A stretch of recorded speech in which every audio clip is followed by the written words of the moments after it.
प्यारे साथियों, मैं आनंदरा एक बार फिर आपका हमारे यूट्यूब चैनल पर स्वागत है। जैसा कि आप सभी को मालूम है कि हम लोग लेखपाल और यूपीएसआई की तैयारी के लिए हिंदी के एक बेहतरीन मॉक टेस्ट की सीरीज चला रहे हैं और जिसमें अभी तक कुल 6 मॉक टेस्ट कवर कर चुके हैं, जो कि आपके आने वाले एग्ज़ाम लेखपाल और यूपीएसआई को विशेष ध्यान में रखते हुए बनाया गया है।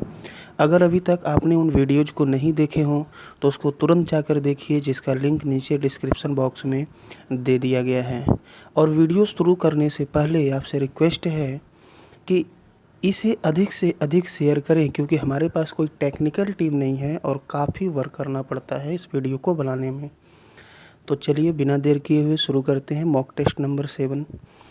यहाँ पर पहला क्वेश्चन है, कौन सी संज्ञा बहुवचन में नहीं है? तो इसका सही आंसर सी होगा, कछुए की चाल देखो। यहाँ पर जो कछुए शब्द का प्रयोग किया गया ये एक वचन है, किसी पर्टिकुलर एक कछुए की यहाँ पर बात की गई है। जीव जल में तैर रहे हैं तो यहाँ पर सभी जीवों की बात की गई है। घोंघे चल रहे हैं तो एक से अधिक घोंघे की बात की गई है। घर बनने लगे हैं, ये भी बहुवचन है। अगला देखते हैं, छात्र पढ़ते हैं और अध्यापक उन्हें देखते हैं, यह है। अब यहाँ पर और का प्रयोग किया गया है और दोनों वाक्य यहाँ पर क्या है, स्वतंत्र हैं। तो इस प्रकार से सही आंसर यहाँ पर होगा बी, इसे संयुक्त वाक्य कहेंगे। क्लियर है? नेक्स्ट देखते हैं।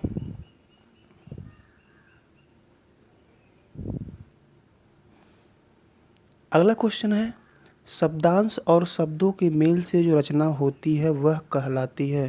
तो इसका सही आंसर आपका यहाँ पर बी होगा, यौगिक शब्द कहते हैं। यौगिक शब्दों की रचना दो प्रकार से होती है, शब्दांश के मेल से और शब्दों के मेल से। क्लियर है? मूल शब्द जिसका खंडन ना हो, उपसर्ग जो किसी शब्द के शुरुआत में जुड़कर उसके अर्थ में परिवर्तन कर देते हैं, प्रत्यय जो किसी शब्द के लास्ट में जुड़कर उसके अर्थ में परिवर्तित कर देते हैं, उसे प्रत्यय कहते हैं। क्लियर है? अगला क्वेश्चन देखते हैं। इया प्रत्यय से बना शुद्ध शब्द है। इया से यहाँ पर सही आंसर इसका सी होगा, डिबिया बनेगा। क्लियर है? जैसे डिब्बा से डिबिया बना, लोटा से लुटिया बना इत्यादि। नेक्स्ट क्वेश्चन देखते हैं। अगला क्वेश्चन है,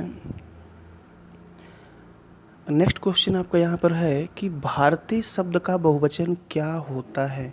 तो इसका सही आंसर ये होगा, भारतीय का बहुवचन भारतीयों होता है। क्लियर है? अगला क्वेश्चन देखते हैं। कोई गाना गा रहा है, वाक्य में सर्वनाम पहचानिए। तो कोई यहाँ पर क्या है, अनिश्चयवाचक सर्वनाम है। इससे किसी भी व्यक्ति का निश्चित बोध नहीं हो रहा है। कोई, कुछ इत्यादि ये सब क्या होते हैं, अनिश्चयवाचक सर्वनाम होते हैं। क्लियर है? अगला क्वेश्चन देखते हैं। कामायनी महाकाव्य के रचयिता हैं, तो इसका सही आंसर सी होगा।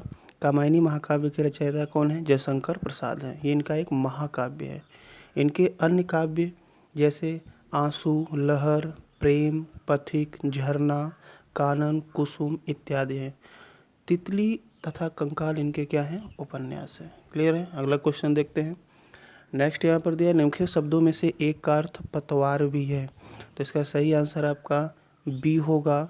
कर्ण का अर्थ पतवार भी होता है और कान भी होता है। कर्ण कुंती पुत्र को भी कहा जाता है, और जो समकोण त्रिभुज में सबसे बड़ी भुजा होती है उसे भी क्या कहते हैं, कर्ण कहते हैं। बाकी ये सारे क्या हैं, पर्यायवाची हैं। नेक्स्ट आपका दिया गया है, किसी पर विजय प्राप्त करने की इच्छा रखने वाला के लिए एक शब्द क्या होगा? इसका सही आंसर आपका सी होगा, उसे क्या कहते हैं, जिगीषु कहते हैं। क्लियर है? जिगीषु होगा। विजित जो जीत लिया गया हो, विजेता जिसने विजय प्राप्त की हो, और जिज्ञासु मीन्स होता है जानने की इच्छा रखने वाला। क्लियर है? अगला क्वेश्चन देखते हैं। अगला है, चतुर विद्यार्थी से प्रश्न पूछो, वाक्य में विशेषण क्या होगा? चतुर होगा, और विद्यार्थी क्या है यहाँ पर, विशेष है। क्लियर है? नेक्स्ट क्वेश्चन, हिंदी वर्णमाला में उष्म व्यंजन कौन से हैं? तो इसका सही आंसर पहला होगा, बड़ा सा, सड़कोड़ वाला सा, छोटा सा और है, ये क्या होते हैं, उष्म व्यंजन होते हैं। ये जो त, थ, द, ध, ये क्या होता है, कंठ, तालु, दंत, कंठ, तालु, मूर्धा, दंत, ओष्ठ। तो यहाँ पर ये दंत से रिलेटेड है। ट, ठ, ड, ढ मूर्धा है, और च, छ, य इसे तालु कहते हैं। क्लियर? तालु से निकलता है। और च, छ, ज, झ को स्पर्श संघर्षी व्यंजन भी कहा जाता है। नेक्स्ट क्वेश्चन देखते हैं।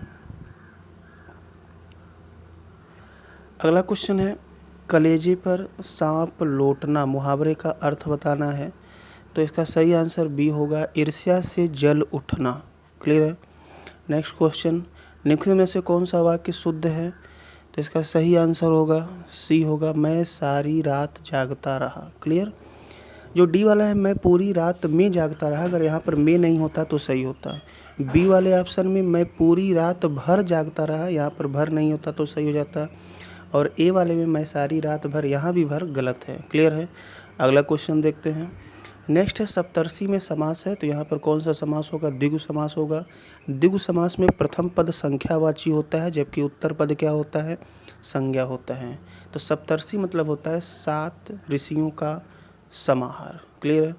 नेक्स्ट क्वेश्चन है आग का पर्यायवाची शब्द नहीं है, तो इसका सही आंसर सी होगा, अनल, पावक, कृषाणु ये आग के पर्यायवाची हैं, जबकि व्योम जो है ये आसमान का पर्यायवाची होता है। नेक्स्ट क्वेश्चन है निम्नलिखित वाक्यों में से किसमें प्रेरणार्थक क्रिया का प्रयोग नहीं है? तो सबसे पहले समझते हैं प्रेरणार्थक क्रिया क्या होता है। जिन क्रियाओं से इस बात का बोध हो कि कर्ता स्वयं कार्य न कर किसी दूसरे को कार्य करने के लिए प्रेरित करता है, वे प्रेरणार्थक क्रियाएं कहलाती हैं। तो यहाँ पर जो बी वाला आंसर है ये सही होगा, राम नहीं पढ़ता है, इसमें प्रेरणार्थक क्रिया नहीं है। बाकी पिता उसे पढ़ाते हैं, ये प्रेरणार्थक क्रिया है। पढ़वाते हैं, ये प्रेरणार्थक है। परिश्रम कराते हैं, ये भी क्या है? प्रेरणार्थक क्रिया है। क्लियर है। 172 नंबर क्वेश्चन, उच्छिष्ट का शुद्ध संधि विच्छेद, यहाँ पर सही आंसर आपका क्या होगा? बी होगा, उत्धंशिष्ट। ये क्या है? एक व्यंजन संधि है। क्लियर। उच्छिष्ट का मतलब होता है खाने से बचा हुआ, बासी या जूठा अन्न कहते हैं। नेक्स्ट क्वेश्चन है अधोलिखित में से शुद्ध वर्तनी वाला शब्द कौन सा है? तो इसका सही आंसर क्या होगा? ए होगा, रचयिता का वर्तनी शुद्ध है। अनुग्रहित में जो ग है यहाँ पर री की मात्रा होती है। आहार नहीं होता, आहार होता है। और सृष्टा में ये स्र होता है, सृष्टा होता है। क्लियर है। अगला क्वेश्चन देखते हैं। नेक्स्ट यहाँ पर दिया गया है अधोलिखित में से कौन सा युग विशेषण नहीं है? तो सही आंसर यहाँ पर डी होगा, राम लक्ष्मण, जो कि संज्ञा है। बाकी यहाँ पर छोटा बड़ा, हरा पीला, 2-3 क्या है? विशेषण हैं। छोटा बड़ा, हरा पीला ये क्या है? गुणवाचक विशेषण हैं। और 2-3 गणनावाचक विशेषण हैं। नेक्स्ट क्वेश्चन है अधोलिखित में से कौन सा शब्द तत्सम नहीं है? तो इसका सही आंसर डी होगा, हाथ जो है तत्सम नहीं है। बाकी तस्कर, बोध और ध्यान क्या है? तत्सम है। अगला क्वेश्चन देखते हैं।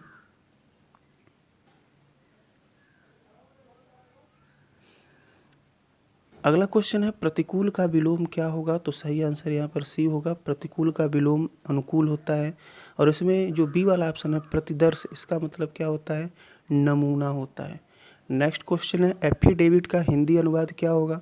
सही आंसर ए होगा, एफिडेविट का मतलब होता है शपथ पत्र होता है। जो प्रस्ताव दिया गया है इसको इंग्लिश में रिसोल्यूशन कहते हैं। समायोजन को इंग्लिश में एडजस्टमेंट कहते हैं। और विवरण को इंग्लिश में डिस्क्रिप्शन कहते हैं। क्लियर है। नेक्स्ट क्वेश्चन, राम आम खाता है में वाच्य का कौन सा रूप है? तो इसका सही आंसर ए होगा, कर्तृवाच्य। क्लियर है। कौन सा है? कर्तृवाच्य। जब क्रिया का सीधे प्रभाव कर्ता पर पड़ता है तो वहाँ पर कर्तृवाच्य होते हैं। वाच्य के कुल 3 प्रकार होते हैं, कर्तृवाच्य, कर्मवाच्य, भाववाच्य। यहाँ पर जो उभयवाच्य दिया गया है ये कोई वाच्य का प्रकार नहीं होता है। अगला क्वेश्चन देखते हैं। निम्नलिखित में से किस वाक्य में भविष्य काल है?